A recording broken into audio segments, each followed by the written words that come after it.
Hello, Scorpio, Sun, Moon, Rising, and Venus signs. Kamusta kayo? Sana po nasa mabuti kayong kalagayan. Welcome back po sa Star Tarot. Kung bago kayo dito, welcome din kayo. Thank you sa inyong support. I truly appreciate it. God bless you all, Scorpio. Pauna mensahe ninyo, there's something better. Okay? Kaya wag kayong ma-frustrate, wag kayong mag-alala, wag kayong mawala ng pag-asa, 'di ba?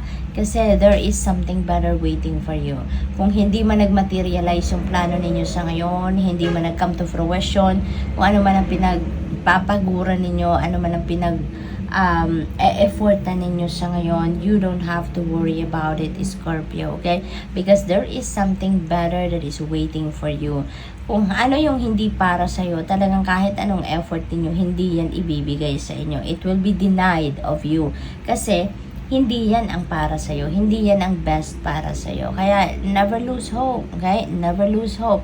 There is always something better, no? Na ibibigay sa inyo ang universe. Okay? What else? We have yes. Ayan. So, this is a go signal para sa'yo. Baka naghihingi kayo ng signs, naghihingi kayo ng guidance, kung ano ang gagawin ninyo, no? Or kung nasa tamang lugar ba kayo, nasa tamang sitwasyon ba kayo, nasa tamang position ba kayo, no? And this is a yes. Ano ito sa inyo? Green light ito sa'yo. What else? We have a yes. Holy moly, Scorpio. Parang siguro pinagdududahan nyo pa yung unang yes. Kaya ngayon, ayan, meron pang isang yes. And this is a non-negotiable yes. So, definite yes ito.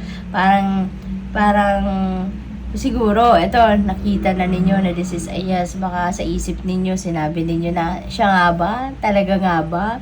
Kaya binigyan kayo ng panibagong yes. And this is with exclamation point. So this is non-negotiable. This is definite yes.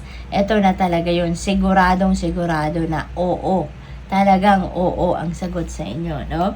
So, yung yes answer na to, no? This could be a green light para sa iyo na okay, you are on the right path. You are on the right direction. Go for it, no? Kasi baka ang hinihingi ninyo dito confirmation. Nasa tama ba nga ba akong path? Tama nga ba ang decision ko? Tama nga ba ang gagawin ko? Ito na nga ba ang right time para i-carry out ko na kung ano man yung plano ko, and that could be a yes, diba? Posible din na baka meron kayong mga transactions sa ngayon and you may receive the yes answer, or baka kayo yung magsasabi ng yes to someone, no?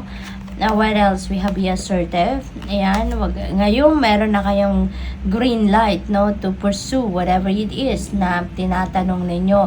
Be assertive. Ito nang kailangan ninyong gawin sa ngayon. Maging confident kayo, maging assertive kayo, maging confident about yourself. Kasi kung ano man ito, pinagplanuhan ninyo na ito sigurado. Ginawa na ninyo ito ng research or talagang pinag-isipan nyo na itong mabuti. Kaya wag na kayong patumpik-tumpik pa. Ngayong meron ka ng green light to go for it, then go for it. Okay? We have a no. Ayan. It feels like to me na yung no na to related dito sa kung ano man ang pinagkakaabalahan ninyo na there is something better, no? You were denied of this, no? Kung ano man ito na pinagkaabalahan ninyo na hindi yan para sa'yo, you are denied of that situation. Kaya maaring yung universe ang nagsabi sa iyo dito na ng no, this is not yours, this is not the best for you. Kaya huwag kayong mag-alala, tatanggalin yan sa path ninyo, no? Bibigyan kayo ng mga blockages dyan, ng mga delays dyan, to wake you up, na hindi yan ang para sa'yo. There is something better na naghihintay sa'yo, or there is something else na para sa'yo, no? What else? We have reconsider. Ayan, so you may need to do something dito to reconsider kung ano man ang mga desisyon na ginawa ninyo siguro in the past. Kailangan ninyong balikan muna siguro ano ang basis, no, ng trabaho na yung ginawa ninyong trabaho dyan, pag-iisip, pagdidiskarte.